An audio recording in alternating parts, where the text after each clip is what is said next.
we're lifting somebody's passcode, or going to the teller and threatening her and saying, take me to the bank vault. They just wait till everyone's gone, break in and walk in and take what they want to take. Right? So people don't focus. They're focused on all the rest of the attack surface. And an analogy that we can think of would be, okay, we're focused on all the rest. It's not the 50-foot steel wall. Right? Because we understand that. We know what that is.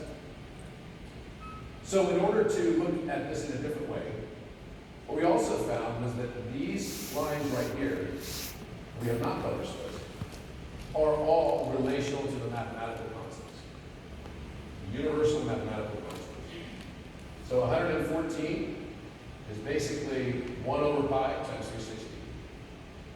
It's also pi minus 2. These are all related. 138 is the golden angle. 137 and a half. 137.577. 162, that's the golden mean. Right? It's giving us not the perfect irrationality, but it's telling us where the irrationality is. It's in that exact zone. This goes all the way out. So 258 is 0.718 at 360 degrees, which is Euler minus 2. Then I have 282 right next to it. That's a square root of 8. So all these math constants are beautifully aligned right on this exact chart. So another one would be right over here. 222. Well, if I divide that into 360, I get 0.618, which is a little number, minus 1, or what we call little phi. So this is a uniform pattern, but what it also revealed to us was that through something called Octonian symmetry, we can now mirror propagate math constants, and that the number of math constants is not a fixed value. Is the English language a fixed value? Is there a fixed number of words in English? Or do we create words all the time? How do we create words? We transpose sometimes those words. Like words like text used to just mean like, what we look at as writing. But now text can be texting, means I'm texting someone, right? I put an ing on it. Appending an ing on the language that we use in English is no different than appending an infinite irrational decimal extension. It's an unfinished action. So I'm circling a diameter. Okay. So the verb, right, is where the action's happening. We have conjugations for that verb. When we think of mathematics in that sense, it changes our context around it. So now we know that we can find, locate, create, not really create so much, but at least in our own consciousness, a meaning for these math constants. Now, we don't know what all these math constants do. We just know where to find them now. And it's really interesting because this has very big implications on physics and a lot of our understanding of the universe, because the universe uses number to organize itself. So from that perspective, I thought, okay, well, we should make an encryption that works off of math constants. So this is from the basis of a paper that we wrote called The Wave Theory of Number, the wave theory of constants. And this was a drawing that I did. It's actually, I did not do this on the airplane. It's like this big. It's quite large. And what this basically shows is how wave values intersect. And as they intersect, off of those wave values emerge integers and mathematical constants themselves. And the 1 over x values of those math constants always are also math constants themselves. So for example, the square root of 3 is 1.732, but the 1 over 1.732 gives me the Euler-Mascheroni constant, which is fundamental to wave propagation of light. Just as the Euler constant, or Euler number, is used in compound interest rates. So if I loan Alex here $100,000, and I make him pay me an interest of 6%, I can use something that I learned in MBA school called the law of 72. Law of 72 says, you pay me 6%, I just divide that, see how many times it goes into 72.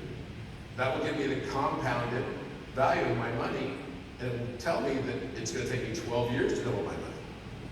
If I make it maybe 20%, then it'll take me 3.5. right? That's because of the Euler number. It's a wave propagation. So 1 is the principal, 1.718 is the compounded interest. But that also works in physics. So therefore, if there's a speed limit for the universe, we would call it what? Light speed, probably? But if there's a speed limit for the speed limit, it would have to be what? The Euler number. And indeed it is. So then what we do is we take this and we do them in fourfold symmetry. So we mirror reflect them in 4 positions, like in Cartesian coordinates. Okay. And what we find is that you have these very unique palindromes that pop out of this. So like at 137 degrees, which is 0.3805 times 360. And then we've got 0.8805. And then you got 317 here. Look, there's an interesting kind of permutation of the same number 137. This happens with mirror reflections at 180 degrees. So you might ask, wait a minute, is it 360 degrees just sort of like arbitrary? Some guy decided that it's 360 degrees? No, it's fundamental. Radians prove that. It's fundamental. So what we found is that phi is where light emerges from darkness. And then the wave propagates, and then you have Euler over 1 over pi, and pi over 1 over Euler. So these propagate outwards to create the separation of light from dark. And all the math constants then emerge, and then they have translation values also into decimals and degrees and Hertz frequency that then create beautiful geometry. Now everywhere where these waves intersect should be a math constant. So new math constant, new math constant, new math constant, new math constant. This is how the universe organizes itself. So from that, we created time AI. So the idea was, how could this be a drop-in replacement for RSA? I don't want it to be random because I know there's a lot of problems with randomness. There's no such thing as randomness. When you consider that you can never separate the observation of an experiment from the experiment itself. We learn this in pharmaceutical trials all the time. That the observation of an experiment has an impact on its outcome, right? This is the Hawthorne effect. If you weigh yourself every day and you believe you're going to lose weight, you'll probably start to lose weight. That's why placebo effect works. It's a Hawthorne effect. So expectation can somehow define reality. So therefore, there's no such thing as true randomness. We didn't want it to be an equation-based or factor-based, because now all factoring, as I just said, we believe fundamentally that quantum computers will be superseded by new mathematical understanding. So in that context, any factor-based algorithm is going to be what? Potentially very vulnerable in that new world. We want it to be oscillating at very high speed, recreating how time and the universe itself works. Imagine a proton and its electron traveling around. As it's spinning around, or you can compare this to the solar system. Think about the Earth. The speed we're traveling at right now is exactly 10,000 times slower than light speed, 18.6 miles per second. That's how fast we go around the solar system. We're 93 million miles away from the sun, which, by the way, if we double that to get the full diameter of our orbital, it's 186 million. That's another factor, just by a few tens, times light speed, right? So we're traveling at 10,000 times slower than light speed right now. There is a periodicity to our solar system, and it follows a mechanical process. But as the Earth spins, and it's traveling about 1,000 miles an hour, so if 18.6 miles per second is our speed, that's almost 67,000 miles an hour. It's pretty fast. So if you think about trying to land on the Earth, not exactly so simple, as long as you're in a relatively small craft. I guess it's possible, but it takes a lot of Euler calculations to figure out. If you ever saw that movie, Hidden Figures, yeah, it's about that. It's exactly about that. So we wanted to create a new system that could also incorporate quantum entanglement, but it must be able to be used on binary computers because it's a small problem with quantum algorithms. There are no quantum computers. So we created a system that is based on quantum mechanics, based on quantum entanglement and Heisenberg's absurdity principle and superposition. But it still runs on a basic computer. It runs on an iWatch. And one that had to be very, very light. So it would have a lot of information in it without requiring a lot of data storage. So how can we do something from a taxonomy perspective? Do that because we know Bitcoin, how long does it take to authenticate Bitcoin right now? It's over 4 days. It's too long, obviously. By the way, blockchains are not encryptions. They use the same encryption we're talking about, whether it's RSA, in their case they use elliptic curve, SHA-3. So we wanted to do something that had immediate authentication, use Heisenberg's uncertainty principle, varying time signatures, infinitely complex, and we decided to go then with this, which is entanglement. So time itself is entanglement in physics. That means that not only does the past impact the future, but the future impacts the past. It must be so. So as a result, we created a platform that is very similar and mimics the universe itself. We have a proton public key, right, which has a counterclockwise and a clockwise spin, basically embedded within it. And then you have entanglement of an electron, which is down here, and a positron. The electron would be the past. The positron would be from the future. So think about spiraling up a DNA spiral from the past towards the future. That's what electrons do. Spiraling down this tunnel of time from the future to the present is what a positron does. And they are entangled. So what does entanglement mean? Einstein referred to this as spooky action at a distance. Basically what it means is I could take the proton of an atom, right, from an element like hydrogen, and totally separate out the electron from it. And by the way, just from a scale perspective, if my fist was the nucleus of a hydrogen, right, it's the proton, there's no neutron in hydrogen, there's only a proton and an electron, right? The distance from a scale perspective from my fist for the electron would be about 20 miles. That's pretty far, right? So there's a lot of empty space in there. Now, what's governing how this proton is rotating? What's governing its vibration? Mathematical constants is what's governing this. The verbs of action in the universe. So its oscillation speed is being governed by a ton of mathematical constants. In fact, you can imagine all these numbers, infinite numbers, flying off this thing as it's doing its movement. The same thing with the electron that's spinning around it, just like an Earth going around the sun's orbit. The same thing. So what we did is we created a quantum entanglement algorithm for public key cryptography.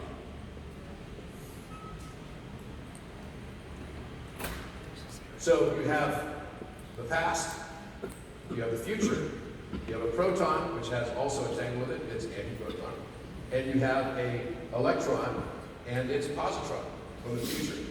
Both have to be mirror matched in mirror symmetry, and only by equations. So it's not like we key in the values, right?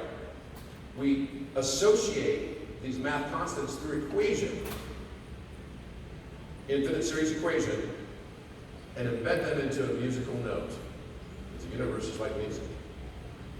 And as that, and then we train an AI to write its own music.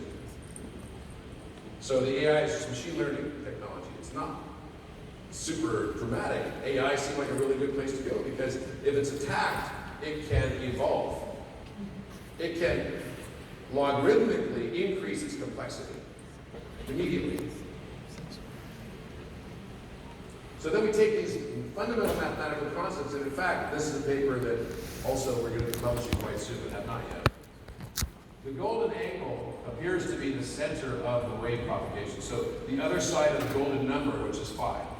So if we take phi, 0.618, times 360 degrees, and what happens is that turns out to 222 degrees. We subtract 222 and a half, actually, from 360, you get 137 and a half. All of these math constants over here actually are showing up to be the same number, just in different facets. It's like looking at a prism, and one angle I look at the prism, it's pi. Another one is phi. Another one is Euler. Another one is Euler-Mascheroni. They're all coming off of the golden angle, which would be absorption. And it's really close to what's called the alpha constant. In physics, that's called the fine structure constant.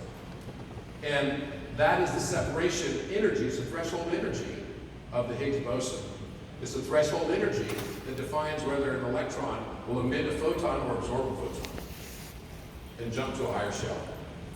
So all math constants are just mirror transformations through simple singularity equations, in and out of the number one, that make these octonian reflections. We taught the AI how to do this. So these are all new equations that have never been published before for these values. This is the alpha constant, and it's so beautifully simple. Right here, this is the Euler number. Beautifully simple. These are all infinite value equations that come out perfectly. And we taught, yeah. What does this have as a practical application? Well, first of all, the Planck length is 1.6162227. That's the highest degree of accuracy we know, which is the smallest fundamental unit of measure of the universe. But actually, it's 10 to the negative 35th. But actually, we found the most accurate infinite irrational value, which is based on this equation right here. This is the true Planck length. It changes how we look at gravity. So this is what we call these Cartesian mirror folds, or folded family of pi numbers, right? So as an example, you take 314, 15926, which is pi times 100. And that's 0.87266,461. Now if I mirror reflect it, it's going to be the yellow number over here at 45.8 degrees. Imagine this is a mirror, and imagine this is a mirror. 45.84074. Now, most of us would not recognize that number. It's not like a number I would say, okay, I know what that value is, I know what it does. No. But that is 0.1273 of a circle. That has a real value. That's 4 over pi. So if pi defines the circling of a diameter, then 4 over pi defines the area of a circle versus the area of the square that the circle is inscribed within. These are verbs of action. It's a language. So that means that all these values, and I can mirror reflect these infinitely with their reciprocal values, infinitely in all directions. And the AI knows how to do that. And it's all coming down to musical tuning. It's beautiful. This is 432 Hertz tuning, the paper that I wrote. Basically shows all these beautiful numbers of incidents. They're just harmonic frequencies that the universe uses. So then we basically took all these math constants. We discovered over 50,000 new values in this same mirror-fold symmetrical relationship. We then assigned them to musical notes. Why music? Because it's a taxonomy that's so simple. It's so simple. So basically what that means is that we have one note that gives us both a frequency value. We associate it with a math constant equation, and it has a time signature associated with it too. So in a finite amount of data, we have an infinite amount of information that can come out of that. Makes it super light so you can use it on an iWatch.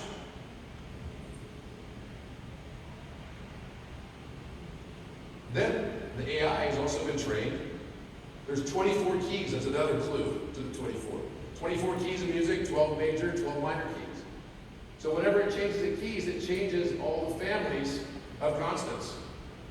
And we've never published how even to derive these numbers as mathematical constants, nor will we, until we understand what each constant does. We just learned a new constant for time, which defines why we have 168 hours in a week. We've defined it now from a physics perspective. We're going to publish on that, but then it won't be used in encryption. But there's an infinite number that we can tap into.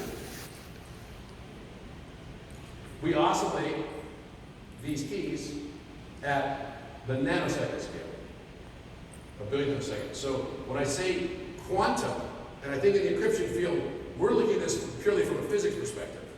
In encryption, I've noticed that we don't use the term the correct way. Quantum just means small, right? That's all it means. We think somehow quantum encryption means 1s, 0s, and X's. That's not what quantum means here. We've quantized time using physics principle, Heisenberg's uncertainty and superposition, absolutely. But we've done it on binary code. Now eventually, and for certain military applications with the right hardware, we can go beyond this barrier of nanosecond and get all the way down here. You could, in 1 second of authentication, replicate potentially as high as trillions of years of data of authentication in second-by-second oscillations.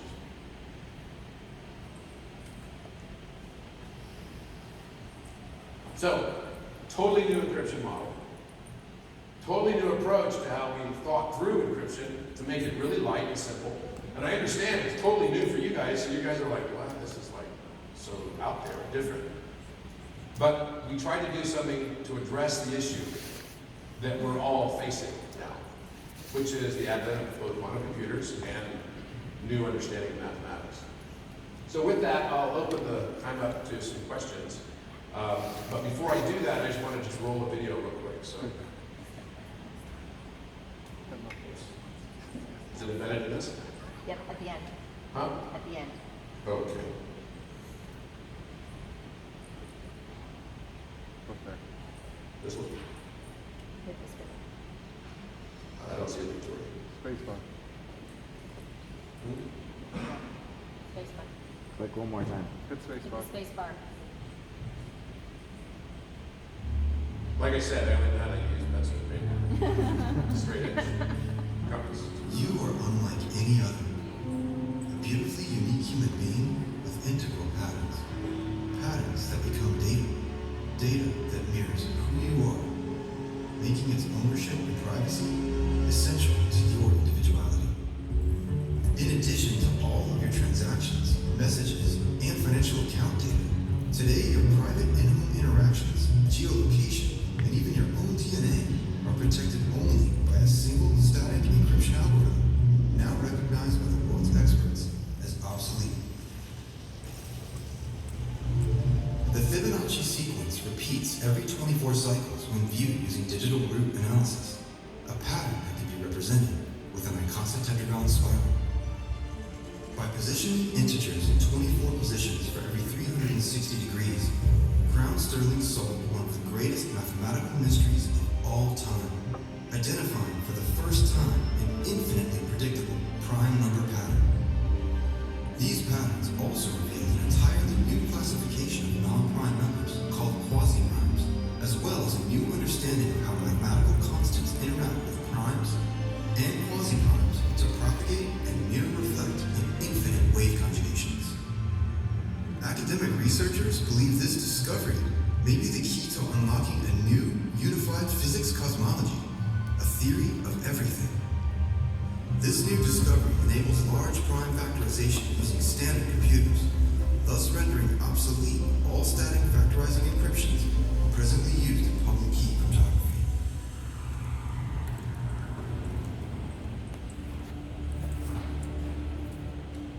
More than ever before, now is the time for a new adaptive encryption granting you security and full control of your digital individuality. A new paradigm of data sovereignty made possible only with time. Time AI is an entirely new classification of data privacy called quantum encryption, an impenetrable system utilizing 5 dimensions of encryption technology.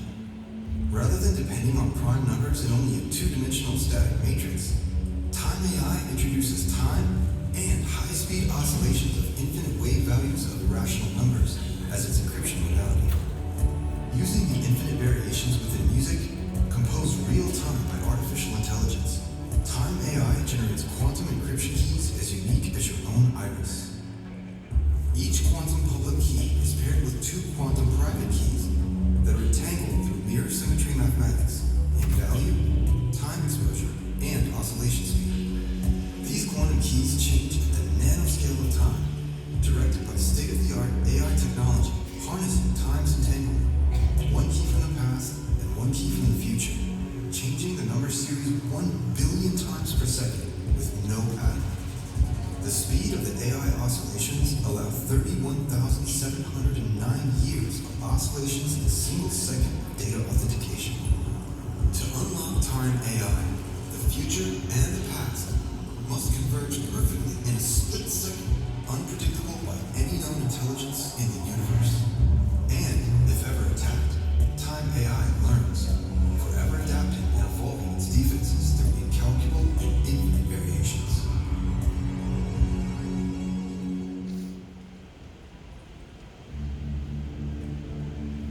Time AI is a simple, elegant software solution that drops easily into any computer or IoT mobile device with standard memory and storage capacities. It is so adaptive, so impenetrable, and so unique to each user, even its own architects cannot break it. This quantum leap in data privacy is the work of Crown Sterling, a team whose mission is to reshape the foundation of encryption, providing total data sovereignty for all. Information privacy is the new frontier of freedom, and time is your shield. Okay, so I've got time for just a few questions, but before.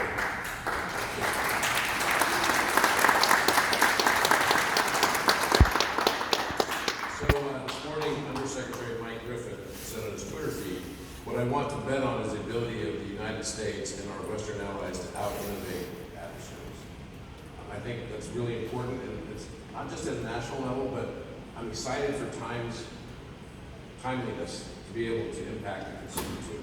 So we will go after the market. The market is so large already that nobody knows encryption brand, right? It's like nobody knew Botox, but I want Botox brand. But this is something that I think is so important to data sovereignty.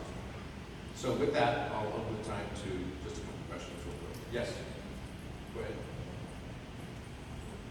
Did I understand correctly that all encryption is based on factorization, Yeah. including Diffie-Hellman? Diffie-Hellman exchange, that's more of the exchange methodology. I think a lot of people refer to that, but yes, it's all based on factorization of prime numbers, including Diffie-Hellman, including RSA, including elliptic curve. AES too? Sorry? The AES encryption. AES is not. I'm talking about all asymmetric key encryption. So are you aware of this one? Sorry? Diffie-Hellman is based on discrete comparison.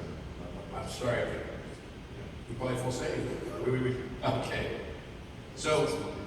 But you can use Diffie-Hellman exchange for public key cryptography too. I'm talking about public key cryptography and asymmetric key, right? So that's different. Symmetric key is great. AES encryption, fabulous, no issues there. In fact, Time AI converts all of the data that's transferred into an AES encryption automatically, so it's embedded within it. Yes. So can you do a primality test in this then, which is you can determine whether a number is composite or prime using your new method? Yeah. How does that compare to AKS? I haven't used AKS, so I can't say that I can compare it. But I can tell you that we don't have to go from the other way around, which is you don't have to start from the number and work backwards. We can predict from the beginning outwards, right? So we know its position. Now we've also done other analysis and found that there's a mirror reflection on when quasi-primes show up versus prime numbers. And it's around the number 6. I may have misspoke. I mean, if I were to give you a number and ask you if the number is prime, Yeah. you're able to use your method to determine Oh, that. absolutely. Okay, do you have like big O notation for the worst case? Pardon me. Do you have like big O notation for like the worst case for how long it would take to demonstrate that a number? We haven't done any speed tests on that yet. Again, once we knew that an index could be created for this, we immediately went to developing the new encryption. But we have actually worked with the amount of time that it takes, so we know. We also want to be really responsible about this. It's not really about factorizing anymore. I believe there's going to be very shortly equations, not algorithms, but equations that actually geometrically solve the solution of this entanglement problem between sum and product. Yes? On the day that those equations are found, will you release those publicly? Good question. Sorry? He said on the day that those equations are found, will we release those publicly? That's a good question, but I can tell you that there's a lot of people that would be very sensitive to this particular topic Not the equation, your technology.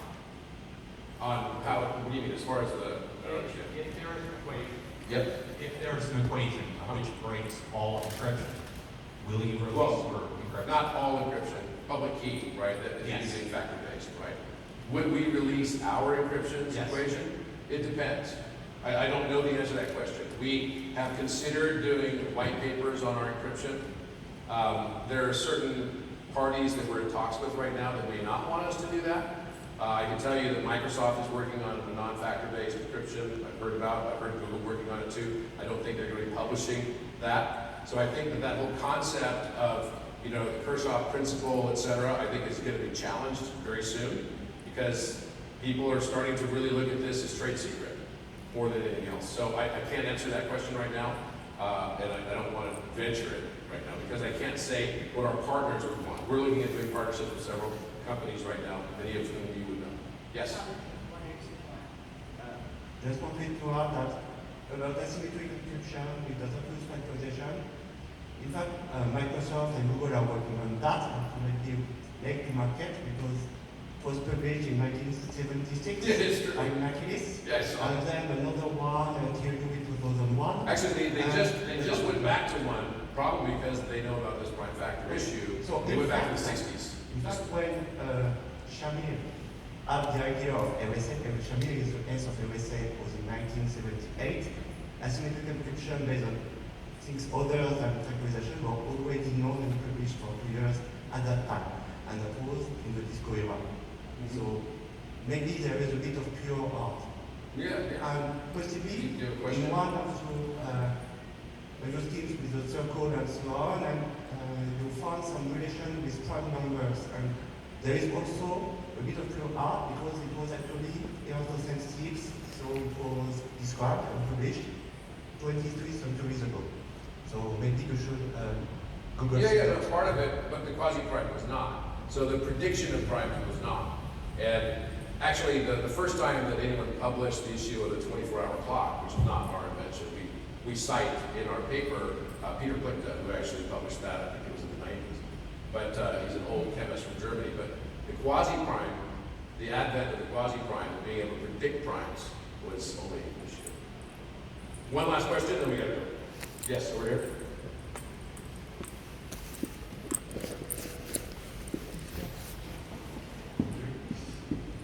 So during your talk, you made allegations that RSA might now have a problem with facts because of the findings. Can you, Not just RSA, and I'm not speaking about the company RSA, really talking about Right. general factor-based encryption. right? Public key. Can you substantiate that with some numbers, like the security level, how significantly has it dropped? I cannot, and I will not here. I can just say to you that there was a great article that came out in The Economist last October. I can't remember the name of the guy who wrote the article, but it basically was called Prime Factorization. Quantum computers will break prime factorization. But in the second paragraph, it says, in addition to quantum computers, any one of the millions of professional and amateur mathematicians might have a stroke of inspiration tomorrow, publish an equation that unravels it. I think that is actually more likely than what we're talking about from a timeline perspective for when quantum computers are going to come out. But how come you don't follow the standard procedure in academia where when there are findings in cryptanalysis, they're published? Because I don't have to. Come on, man. You uploaded that document to a website so you can get it reviewed though. You said you put it on a website that was Cornell affiliated, and that's archived. That's like me saying I put information on Google Docs, so Google reviewed it. You're lying. No, no. This is a scam. No, it's not. Yeah, this is a performance hardware, it's a scam, and you're just using marketing material from this to trick a bunch of people months later to say that you're legitimate because you spoke at Blackhat. You should be ashamed of yourself, and all of you working for them should put your